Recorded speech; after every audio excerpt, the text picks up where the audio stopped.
Welcome back, folks, to another great episode of Headwaters for Heroes Outdoors.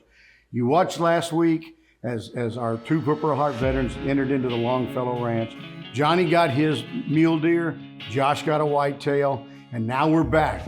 The focus is on Josh getting his mule deer on this trip. We've only got a certain amount of time, and the pressure's on our guides to get out there and get done. Enjoy this episode. I met Justin Garcia through Headwaters for Heroes out at the Yancey Ranch 6 years ago. Me and Justin Garcia became good friends. Him, myself, and Steve Sweeney made a good bond, and Justin and Steve Sweeney got to talk to the late Mr. Kelly Durham, and he's the gentleman that invited us out here to the Longfellow Ranch. We came out here last year with two vets, two Purple Heart gentlemen. They both got to shoot a cow elk. Mr. Durham also invited us back out this year for the vets to shoot two management mule deer, and also if we did see whitetail, to help out with the management on that side and also help with management of the cow elks. After all the planning was made for this awesome hunt, Mr. Durham did pass away. We really want to appreciate and show gratification of Mr. Durham and his family for still letting us come out here. His son, Dustin, has picked up right where his father left off and is supporting our veterans and supporting this organization to make sure that we can get out there and help our brothers in arms.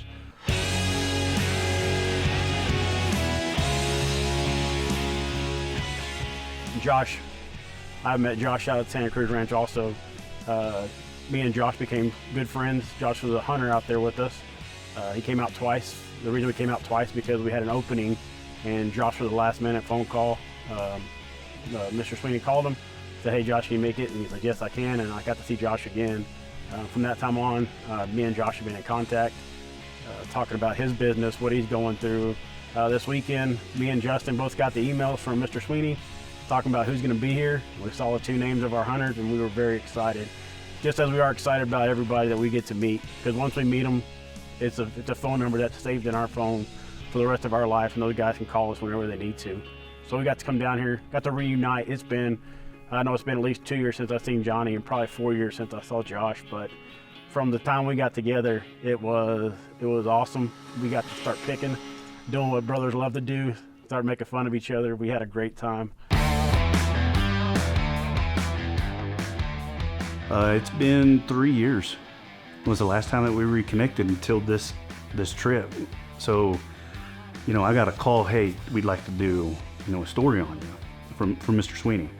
So, and I agreed with it. And he told me we're here to help veterans, and it's all about where you came from, what you did in the service, how you got injured, and then what are you doing now? Instead of just thinking that the service, that's it, your life's over. There's more after.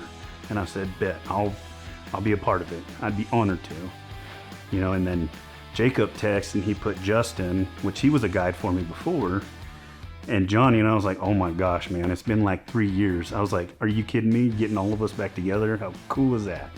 So, it's awesome. I was excited. I was so excited. It's funny, while we were active, I knew Josh in passing, didn't really exchange words. When you're there in uniform over there at the time, you got a mission, you kind of go do it.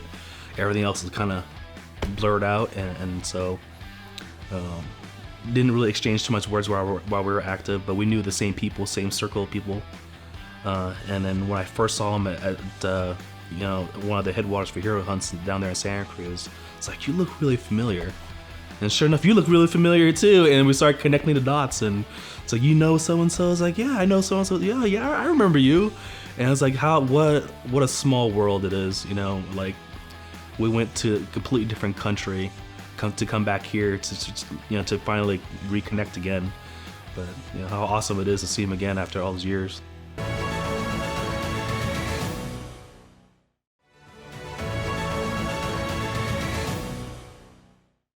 So Johnny, like I said, he knocked it out quick, and we were high hopes, man. We were like, all right, cool.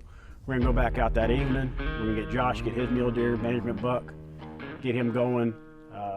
Come to find out, that evening it didn't have it. We saw more bull elk than I've ever seen in my life out in the wild. We saw a lot of nice, big, mature mule deer. me and Josh are at bat. We're ready to go out there and knock it out of the park. We're just out on that top loader truck or whatever you want to call it. And I mean, it's just cool being out there. The atmosphere, the scenery out here is gorgeous. I mean, it reminds me of home, really, from like where I was from. At this point, we know we're down to the wire, so we split up into 2 vehicles. Dustin Durham and our buddy Kevin, who came here to help us out this weekend, they're in one vehicle and they're just scouting. They're just looking. And we're doing the same thing. We're just covering country, trying to find deer. And again, it's kind of looking like we're just not going to get it done. I mean, there's no deer to show themselves. You find a group of deer and there's 1 or 2 bucks, but they're just not what you need. Or you find a group of deer and it's nothing but does. And so we're kind of getting worried, and we got about an hour of daylight left, and we get a phone call from Dustin and Kevin. Said, hey, we're over here. We found 2 bucks. Get over here now. So we gather everything up, haul butt over to them. On our way over to them, we can see their truck, and all of a sudden we see a mule deer buck pop up in the brush. And the buck is probably 200 yards from both of us, but directly in between us. And he knows that he's spotted, and so he's trying to do everything he can to hide. So we spend, 10 minutes there trying to get eyes on this buck and see what he is. Well, he finally shows himself, and it's not what we need. So there we go, wasting another 10 minutes of daylight. Dustin says, all right, just come on over here. We've got bucks over here. So we ease up around this corner and we get facing them. And as soon as we rounded that corner, we had a truck faced right at the deer, and told Josh, all right, pick up your gun, get a range on the buck. It's 328 yards. I just don't see that second one. All right, I still haven't seen the second one, but I mean, we're on the one. If you're ready, we're ready. Shoot him. He's behind the cedar tree to that one's left for you. So just straight right at the shoulder?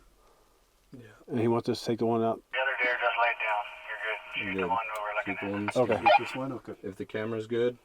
Good. Okay. Everybody still.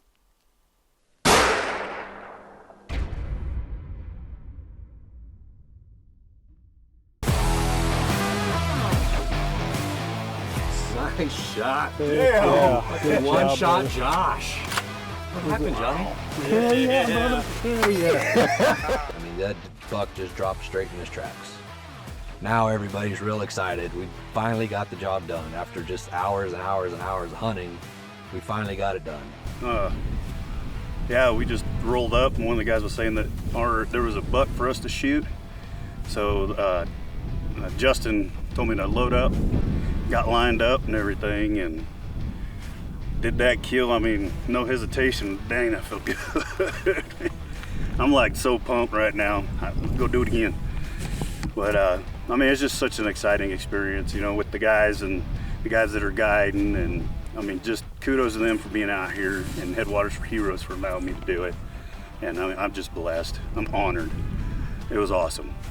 Josh was ecstatic. We were all ecstatic. It just brings us together that much closer. After that, we got our pictures taken. We did everything we could. We celebrated, and then we went back in there and just riding around this beautiful country out here. Places that people will never see in their lives, how beautiful Texas is. So when we got going, Johnny was up to bat again, along with helping with this management of the herd out here, both whitetails, mule deer, and elk. We came across some javelinas. We were able to get a good kill shot on one of those for Johnny. Johnny was happy about that. He never shot a javelina before, so Johnny has that in his memory books. We took care of all of that stuff.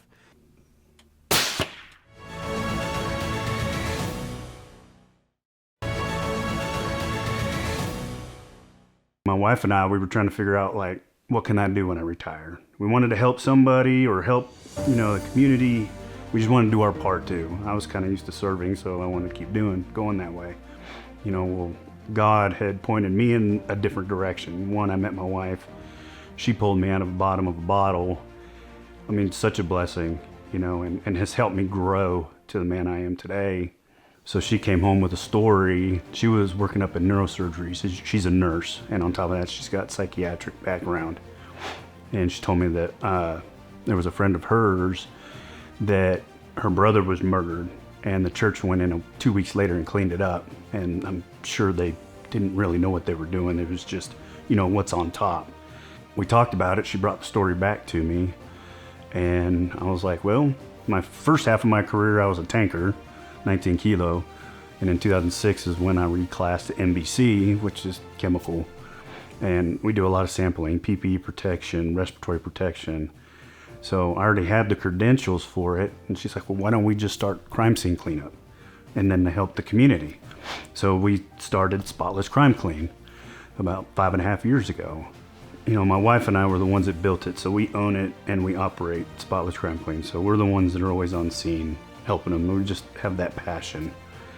That's definitely helped. She's definitely helped, to make me a better person. As far as the business goes, I know it sounds weird, but with us doing the job and helping these families out, that helps me cope.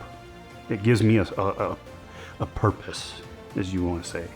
Obviously, it's not for everybody, but it has definitely helped me realize that you hang on to your family tighter, and just be kind and helping people, and it goes a long way. And then getting out of the service and actually doing this, I'm not by myself sitting on the couch, or thinking of bad thoughts that we all have had. Everybody has them, but it depends on what you take that thought and what you do next with it. And what for me was to try and help other people. It's not just, like I said earlier, it's not just that we show up, hey, I'm Josh with Spotless Crime Clean, we're gonna get rid of this bio and then be on our way. No, we get personal with them. And it's just, it's, I don't know, it just, I never thought I had this side of me until I met my wife or the guys with Headwaters for Heroes, because I wouldn't talk about my story. I think, honestly, this is the first time I've really talked about my story. Of course, I have others. I'm not going to go into depth because I haven't even told my wife some of them. But, this is really the first time I've actually expressed and just brought it out. So if I can help in any way, just look us up. And if people are in Fort Hood, Clean area or here, I don't care. Call me if they need help or assistance. Headwaters for Heroes, these guys are here. They've helped me through things. I've called Jacob before, or Mr. Steve Sweeney. Greatest group of guys I've ever met, and it just completely changed my life as far as helping more veterans out too. I mean, it's changed me. It's made me a better person, and now I want to get. I'm so blessed to come out on a hunt. Now I'm blessed with our business and with what we do in our time that we can start helping others out. I take veterans out fishing, on my time. We do, anything we can do for like crime victims is a big passion of ours, helping the community out. So if, it's not just the fact of you get out of the Army now, don't know what to do. I get it. I was kind of lost the first year. I didn't know what to do. I didn't know what I was going to go, until we built this business up, and started seeing a lot of the suicides and suicide rate and everything else that we clean up, so we're trying to do what we can on that part, try and help out to try and get this from happening, because we see it way too many times. So with Headwaters for Heroes, I mean, it's really helped me get on a life path, and the guys that work there, Mr. Steve Sweeney, Justin and Jacob and all them guys, I still keep in contact with them. I've known them for like 3 years, and I mean, it's a good group of guys. They're not judgmental. It helps, and they just help with the direction of your life. I think it's every nonprofit should be like this one at Headwaters for Heroes.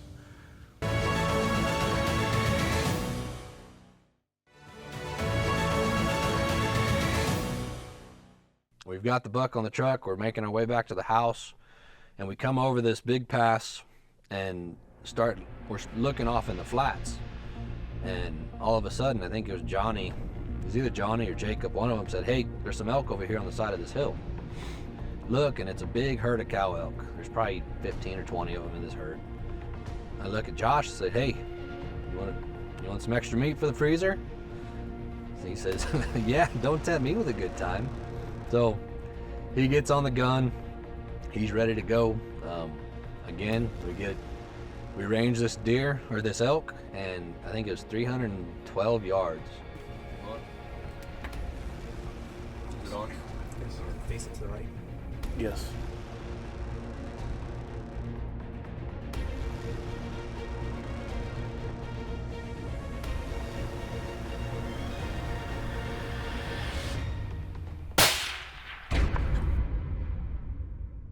At first, these animals are so big and they're just so powerful and strong that, I mean, it looks like you just couldn't tell that she was hit. She didn't flinch. She started running with the rest of the herd, and they ran about 30, 40 yards, 50 yards, something like that, and then they all stopped, and she's standing there and she's starting to lose her balance. I'm like, man, you actually did hit her. And he made a fantastic shot. She went probably 40 or 50 yards and just took a tumble. Got my first elk. Whacking them and stacking them. First elk and first Muley? Yep. First muley.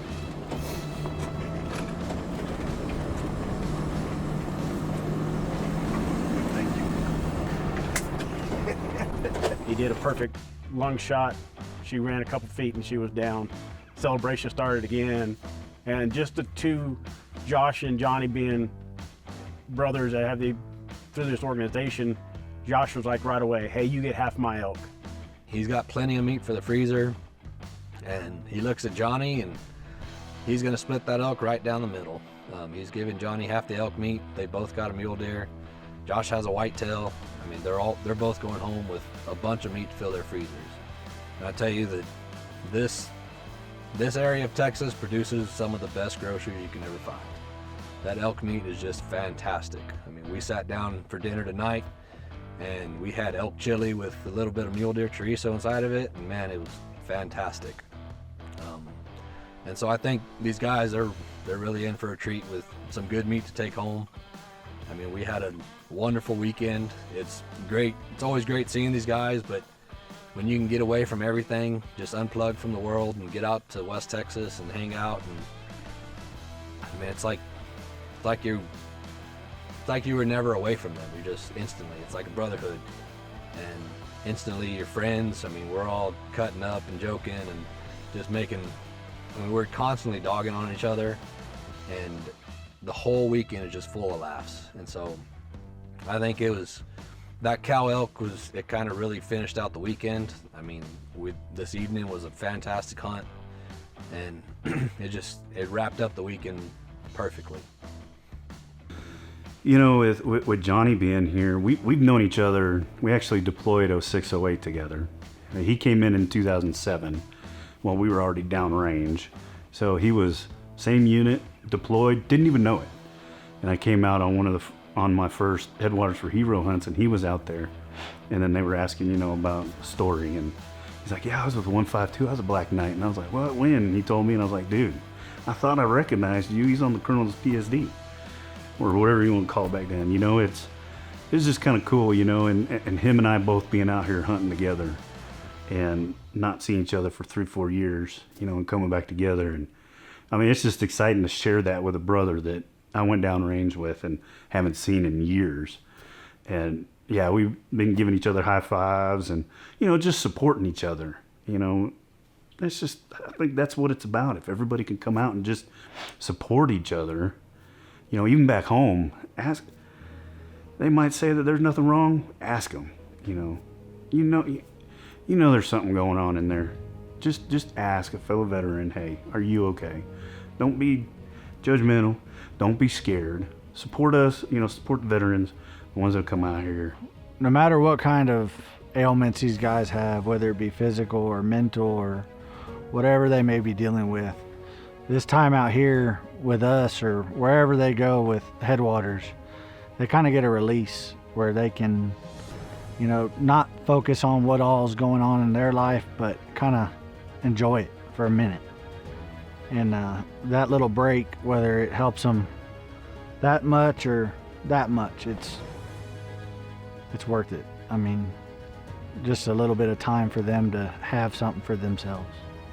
You know, ladies and gentlemen, we want to thank Mr. Dustin Durham and Kevin Murray. Dustin is the son of Kelly Durham. As we told you at the end of the first episode, we lost Kelly Durham. He was a great man and a huge supporter of the Headwaters for Heroes organization, and he will be dearly missed. Kevin Murray from Flat Creek Ranch, you're going to be seeing an episode out of them real quick. We appreciate him being here.